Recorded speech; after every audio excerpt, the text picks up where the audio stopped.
Salut à tous, c'est Spider et bienvenue dans cette nouvelle vidéo consacrée à cette série qui m'a bien saoulé, Creature Commando. À l'heure où je tourne cette vidéo, le dernier épisode est sorti hier. Alors je dis qu'il m'a bien saoulé, elle n'est pas désagréable mais elle n'est pas exempte de défauts. Donc qu'est-ce que c'est Creature Commando? Déjà c'est la première série officielle du DCU, même si je continue et je continuerai de dire toute ma vie que le DCU a commencé avec The Suicide Squad et Peacemaker. D'ailleurs, dès le premier épisode, on te mentionne Starfish et la fin de Peacemaker. Donc, j'ai raison. Donc, de quoi parle Creature Commando? Donc, c'est Amanda Waller qui, après les événements de Peacemaker avec sa fille qui la poucave aux médias, qui ne peut plus faire appel à des humains pour faire son travail de Suicide Squad. Du coup, elle fait appel à des créatures en se disant que ça passera au niveau de la loi pour faire ses basses besognes. La mission de ce commando est de protéger une princesse horriblement casse-couille. Pour ça, pour superviser l'équipe, elle fait appel au père de Rick Flag, donc Rick Flag senior, donc le père de Rick Flag qu'on voyait dans Suicide Squad, qui est mort. Alors, niveau animation, la série, elle est très très bien, elle est carrée, il n'y a pas de problème. Mais en fait, ce que je vais lui reprocher, c'est que, au niveau du rythme, elle est très bien, les épisodes sont très courts, donc ça se regarde très rapidement. Mais ça, déjà, c'est un problème. La série est tellement courte que, pour moi, c'est juste un apéro. Donc déjà, ce que je reproche à Creature Commando, quelque part, c'est que les épisodes sont tellement courts, que ça se regarde tellement rapidement, que c'était juste un apéro pour moi, et que là, j'ai plus rien à manger jusqu'en juillet. Alors en juillet, ok, il y aura Superman, ça va être le film événement de l'année, il n'y a pas de problème là-dessus. Mais en fait, il y avait rien dans Creature Commando. C'était bien. Il y avait des petits épisodes sympas, des personnages bien écrits, etc. Je vais y venir après. Mais niveau consistance, il n'y avait rien. C'était tellement court que j'ai limite l'impression qu'en fait la série est sortie juste pour dire « Tenez, vous avez à manger, arrêtez de me faire chier jusqu'à la sortie de Superman ». Le truc, c'est qu'en même temps, on va pas se mentir, je pense que cette série est faite de sorte qu'une personne qui commencera le DCU avec Superman n'aura rien raté. Et une personne qui aura commencé avec Creature Commando pourra peut-être plus apprécier Superman. Bon, maintenant, la série en elle-même, au niveau des personnages. Il y a des personnages que j'ai beaucoup appréciés, qui sont évidemment G.I. Robot et Weasel, dont l'épisode m'a beaucoup surpris. Le flashback, son origin story m'a beaucoup surpris. G.I. Robot, j'ai vraiment kiffé, alors que je pensais que c'était vraiment le personnage que j'avais le moins aimé. Hein. Quand j'avais vu le trailer, je me suis dit, oh, lui, il va être chiant. Et ben non, le personnage le plus chiant, la Palme d'Or, revient à Frankenstein.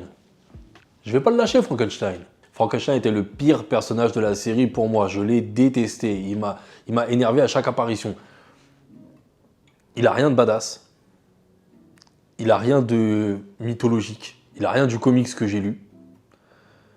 Ou d'autres comics que j'avais lus avant. Il est pas drôle. Il est gênant. Il m'a foutu un malaise. Et tous les personnages de la série ne le supportent pas. Je pense même que je suis d'accord avec sa fiancée qui veut pas se marier avec lui.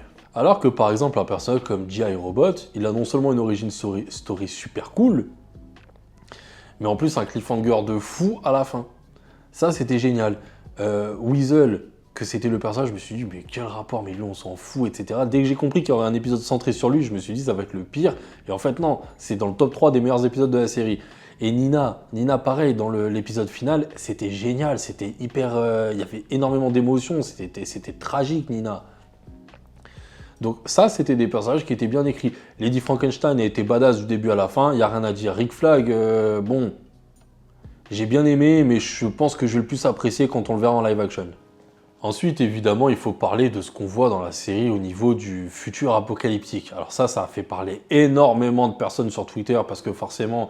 Ça a relancé la guerre pro-Snyder, pro-Gun, anti-Snyder, anti-Gun, par rapport à tout ce qu'on voit dans ce petit futur apocalyptique. Moi, j'ai ma théorie dessus. C'est que à la fin, le futur est empêché parce que la princesse, heureusement, se fait buter. Mais en même temps, on n'est pas exempt de dire que ce futur n'arrivera pas. Alors, qu'est-ce qu'on voit dans ce futur? On voit Superman, je crois Batman, et Flash, donc qui est officiellement, je crois, Wally West, dans cet univers, qui sont morts. En tout cas, ils ont l'air d'être morts. Et Gorilla Grodd, qui a l'air de diriger le monde. Moi, j'ai une théorie. il y a de grandes chances que Gorilla Grodd soit le grand méchant de ce DCU. Je suis très très sérieux.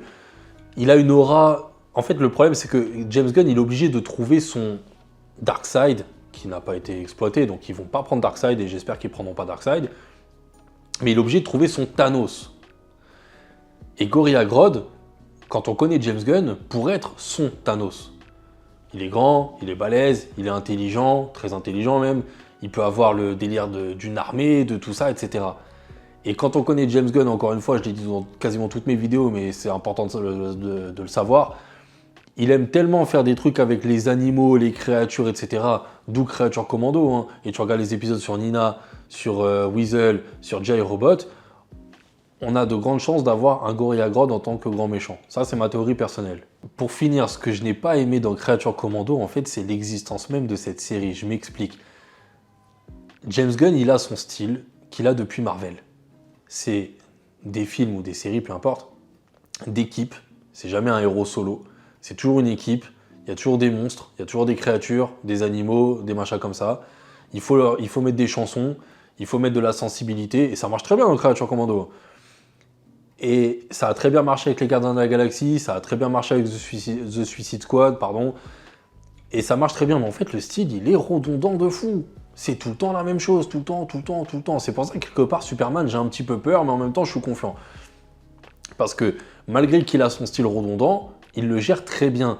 Mais là, Créature Commando, je me suis dit, bah, c'est un énième projet de James Gunn qui est tout le temps pareil. Et c'est ça qui m'a un petit peu énervé.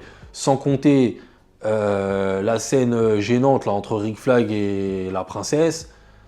C'est un animé, pourquoi tu nous mets des trucs comme ça? Moi, j'ai pas envie que DC Comics, au cinéma, ça soit ça. Ça soit des trucs un peu gênants comme ça, toujours que des créatures un peu loufoques, et qui forniquent entre elles. Bref, voilà, c'était ma petite vidéo sur Créature Commando. Officiellement, il y aura une saison 2. Je sais pas du tout où est-ce qu'on va pouvoir la placer dans la chronologie de la saga. Le prochain projet, c'est bien évidemment Superman que j'attends avec impatience, surtout depuis que j'ai vu le trailer.